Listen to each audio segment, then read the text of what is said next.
to be here, guys. I'm happy just to not be on Facebook, gotta be honest. I get very jealous of women on Facebook. I feel like every girl I know, she can post any photo she wants, and it instantly gets like 300 likes from all her supportive female friends. You know, she posts anything, she's like, "Oh my God, gorgeous! You're beautiful! I literally can't even! Dying!" It's like an emergency room in that comment thread. That's not what my Facebook experience is like. Like, I could post a photo of LeBron James and the Loch Ness Monster finding that missing Malaysian airplane. Gets one comment from my uncle asking me to call him. My Facebook experience. I think it's probably fine because I don't take compliments well anyway. Anytime someone tells me they like a piece of clothing I'm wearing, I feel the need to tell them how little I spent on it.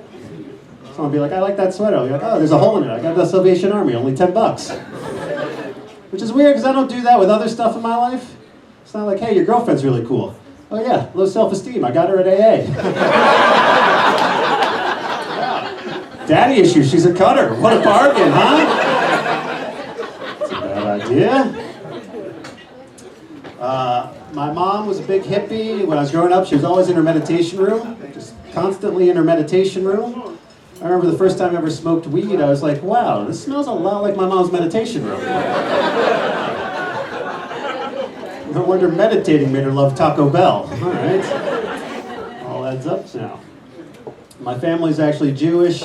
I don't know if you guys realize this. Old Jewish people, very competitive with black people about who's been more oppressed. Big deal. Like, I remember I was watching the trailer for that movie, 12 Years a Slave.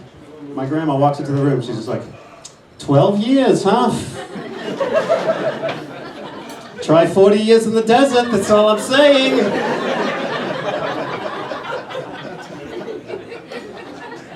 So that's my fictional grandma.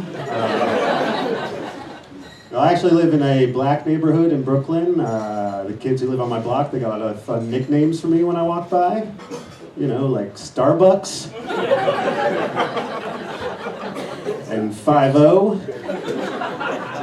I walk by, they're like 5-0, 5-0. I'm like, "Come on, guys, I'm not even 40. Come on." And when they call me Starbucks, I actually want to be like, actually, I would never shop at a chain retailer. I always get my coffee at independent coffee shops. But then I realized that's the whitest thing you could say, so that's not going to help. Well, it's fun, though, because I feel like I start seeing racial issues in a different way now. You know, like Cam Newton, black quarterback, does that dance after he scores a touchdown. People are like, "He's a bad role model." Meanwhile, Aaron Rodgers, white quarterback, does that discount double check. People are like, "Oh, put him in a State Farm commercial. I love that guy." How's that fair? You know, then you watch basketball, same shit happens there. Black dude gets a rebound, natural athletic ability. White dude gets a rebound, hustle. It's like, I think the black dudes were trying too. Then you switch over to the news, you see it there, but it's even worse. Black dude sells drugs, he's a drug dealer. White dude sells drugs, pharmaceutical sales representative. Black dude doesn't want to snitch on his buddies, he's a criminal. White dude doesn't want to snitch on his buddies, he's a police officer.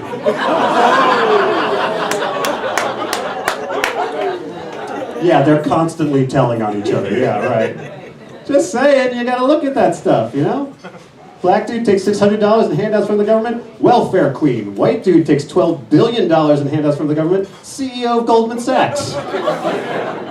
You know? "Oh, we're too big to fail." No, you're too white to jail, all right? We all know what's going on here, come on. It's the language that we use, like catcalling, that's an interesting one to me. Like, remember that video came out of that woman walking around getting catcalled? Because I knew white dudes were like, "Oh yeah, you know, that's all black Latino guys, that video, they filmed it in a white neighborhood, they wouldn't have gotten any footage." Like, really, you don't think white dudes harass women? White dudes harass women, we just wait until we work with you. Right? We're not yelling stuff on the street. We're inviting you to happy hour drinks with a big group of coworkers, and then you show up and it's just the two of us. We give you a book of poetry and say, "My wife's been distant lately." That's white catcalling. It's not like some guy on the street being like, "You gotta smile more." It's some dude at work being like, "Hey, you going to that sales conference in Orlando? We should really share a hotel room." Could help with your promotion. That's white catcalling. Do you think love is getting harder now because of technology? You know, we never miss each other. We used to miss each other. Like I saw this book of love letters from the 1800s. They were gorgeous. Oh, my dearest Josephine, how I pined for you since we've been apart. Incessantly I think of your laughter, your caresses, your affectionate solicitude. I thought I loved you when you were here, but now since you've been gone, I realize I love you 1,000-fold more. Yeah, you know what the modern day version of that is? Yo, you up? Send me some nudes. Melon emojis.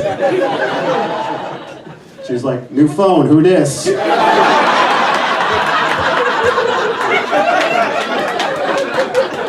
love 2.0, we did it, guys. We made it. I don't know, dating me is no picnic. I've been getting foot cramps during sex lately. Yeah. I'll tell you, the strange thing about getting foot cramp during sex is for a split second, it just seems like I'm really into it. I'm just like, ah! She's like, wow, he's really going for it. And I'm like, Gatorade! She's like, is that our safe word? No, it's not. Half the time sex with me ends with me being like, walk it off, walk it off. And the other half of the time I get a foot cramp, so it is rough, guys, it is rough. I do make a lot of jokes about religion, also about weed. After a show recently, a guy came up to me, he's like, you need to find God and stop doing drugs. I'm like, whoa, whoa, whoa, that's kind of aggressive. First of all, you're so religious, have you even tried drugs? He's like, no. I'm like, well, how do you know you don't like them? He's like, I don't need to try drugs to know that I don't like them. I was like, all right, well, now you know how I feel about religion. Very similar feelings, actually. And he's like, well, have you read the good book? I'm like, I don't know, have you tried the good weed? He's like, Jesus turned water into wine. I'm like, well, yeah, Jesus turned THC into gummy bears. So that is a miracle in my book, I gotta be honest.